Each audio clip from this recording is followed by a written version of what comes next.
लड़कों की दोस्ती अक्सर बड़ी यूनिक होती है, बड़ा टॉक्सिक रिलेशन होता है आपको अपने दोस्तों के साथ, है ना। उन्हीं में रहना भी है, पसंद भी नहीं आ रहे हैं।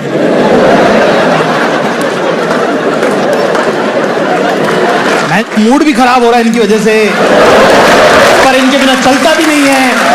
करे तो करे क्या, जाए तो जाए कहाँ।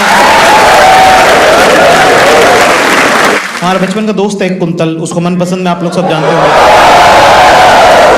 कुंतल के बारे में एक बात जो मैं बताना भूल गया मनपसंद में, वो ये है कि उसकी चलेबिलिटी बहुत हाई है, और दोस्ती में चलेबिलिटी देखनी चाहिए, है ना। चलेबिलिटी होती है दोस्तों जब आप किसी को बोलोगे ओए चलो, तो वो गाड़ी में बैठने की कितनी देर बाद तुमसे पूछता है वैसे कहां जा रहे हैं भाई। कुंतल की इनफाइनाइट है। मैंने बोला कुंतल यार फटाफट मेरे को रेलवे स्टेशन छोड़ दे, दिल्ली जाना है ना। कह रहा, मैंने कहा तेरी बाइक निकाल फटाफट, चल चलते हैं। कह रहा मेरी बाइक में तो पेट्रोल नहीं है। बोला तू मेरे घर आया है, तू जाता भी तो तेरा प्लान क्या था। कह रहा मुझे लगा यार तेरे पापा की बाइक में पाइप डाल के अपन। मैं कहा ये जॉब नहीं लगी ना तेरी वजह से नहीं लगी। कह रहा ऐसे मत बोल, ऐसे मत बोल। हम गए, रिक्शा रोका, एक रोका नहीं रुका, दूसरा रोका नहीं रुका, तीसरा रिक्शा रुक गया। मैं तो उसके अंदर बैठ गया, कुंतल लेटा हुआ उसके सामने। रिक्शा वाला अपने रिक्शा से उतर के उसको उठा के लाया कि भैया मैं रुक गया हूं। वो इतने प्यार से बात कर, रिक्शा वाले सारे इनको पता नहीं है इनकी वजह से शहर सेफ नहीं है। गाली गलौज करा रिक्शा वाले साथ जबरदस्ती। मतलब उसने बिठा लिया, क्यों कर रहा है। कह रहा कब से चला रहा है तू रिक्शा, कब से चला रहा है तू रिक्शा। कह रहा सर 20 साल हो गए। कह रहा पैदा होते ही चलाने लगा था क्या। 48-50 साल का आदमी, उसकी आई बैग्स घुटनों तक आ रहे हैं उसके। Life has happened to him. कह रहा उम्र कितनी तेरी। कह रहा आपको कितनी लगती है। कह रहा यही कोई 22-23। वो कह रहा है सर आप यकीन नहीं मानोगे 48 साल का आदमी हूं मैं। हरामी मुकर गया यहाँ पे। कह रहा क्या बात कर रहे, आपकी त्वचा से तो आपकी उम्र का पता ही नहीं चलता। कुंतल ने रिक्शा वाले से स्किन केयर रूटीन पूछ ली, वो बताने भी लगा। कह रहा यही सीजन के फ्रूट्स खाने चाहिए, और सुबह उठ के मॉर्निंग वॉक करना चाहिए।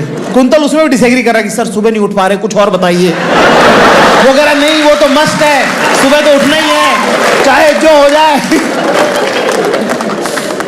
फिर मेरी और कुंतल की एक थ्योरी है कि लड़कों से लड़के इमोशनलेस होते हैं। उनसे कितनी भी गंभीर बात कर लो आप, वो एकदम फ्लैट टोन में बता देंगे तुमको, ठीक है। कि परिवार जो है पूरा वैष्णो देवी गया था और एक हादसे में खाई में बस गिर गई और 70 लोग थे पूरे परिवार के, सभी मर गए। पर क्या करें, जीवन है, आगे बढ़ना पड़ता है।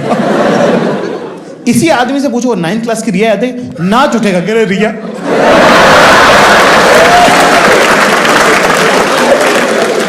लड़की बाजी की बात पे उछल जाते हैं लौट। खैर लड़कियां तो बहुत लाइन मारती होंगी आप, बता नहीं रहे वो उसका कुछ हुआ ही नहीं बेचारा। नहीं ऐसा कुछ नहीं हुआ सका। बताओ। इतना प्रेशर बना दी कि उसने कहानी सुनाना चालू कर दी हमको, और एकदम ताजा बनती हुई कहानी है, तो आप इसमें ऐड भी कर सकते हो। आप जैसा चाहो वैसा इसके अंदर ऐड करते हो। ये एक बार की बात है सर, ये कोई मतलब थोड़ा 1-2 साल पुरानी बात होगी। हाँ 2 साल पुरानी बात है। एक लड़की थी, अमीर होगी, बहुत अमीर। हाँ अमीर थी, बंगले में रहती होगी।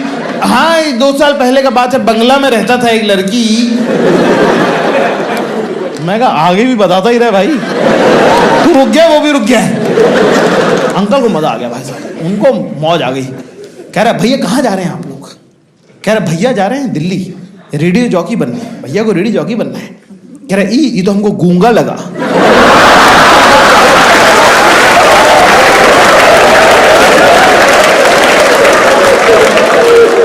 इसको जबान मैंने दी, इसको बोलना मैंने सिखाया साला। कह रहा भैया जीवन में लोगों से बात नहीं करते, रेडियो पे क्या बात कीजिएगा। यार ये सब मत बोलो भैया। कह रहा दिल्ली जा रहे हैं। मैंने कहा हाँ जी। कह रहा इंदौर निजामुद्दीन इंटरसिटी एक्सप्रेस। कह रहा हाँ। कह रहा टिकट तो नहीं कराए होंगे। मैं कहा ऑफ कोर्स नहीं कराए हैं, लास्ट मिनट फोन आया। कह रहा लग ही रहा था आपकी शकल से प्लानिंग नहीं करते होंगे। मैं कहा तो करना क्या है भाई साहब वो बता दीजिए। कह रहा जनरल का टिकट खरीद के, जनरल कंपार्टमेंट का टिकट खरीद के 7 नंबर का स्लीपर का डब्बा में बैठ जाइएगा। मैं कहा वो तो गलत क्लास हो गया ना, जनरल अलग होता है, स्लीपर अलग होता है। कह रहा सर 150 रुपये का पेनल्टी कटेगा, उधर जनरल में बैठ के जाएंगे ना, मजदूर लोगों का स्मेल आएगा बॉडी से, है ना, 3 दिन में नहाएंगे, जाएगा नहीं। तो बात तो सही है। कह रहा स्लीपर में कम से कम जमीन पे बैठ के जाइएगा तो कम से कम आपको बैठने का जगह तो मिलेगा, और कोटा में खाली हो जाता है 7 नंबर का डब्बा। 11 बजे के बाद सुबह 7 बजे तक सोता हुआ जाइएगा, फ्रेश माइंड से इंटरव्यू दीजिएगा। हाँ, पापा ने भी एक बात कही थी, उन्होंने कहा था कि किसी भी आदमी से तमीज से बात करो, वो कुछ दे के जाएगा, तुम कुछ बता के जाएगा।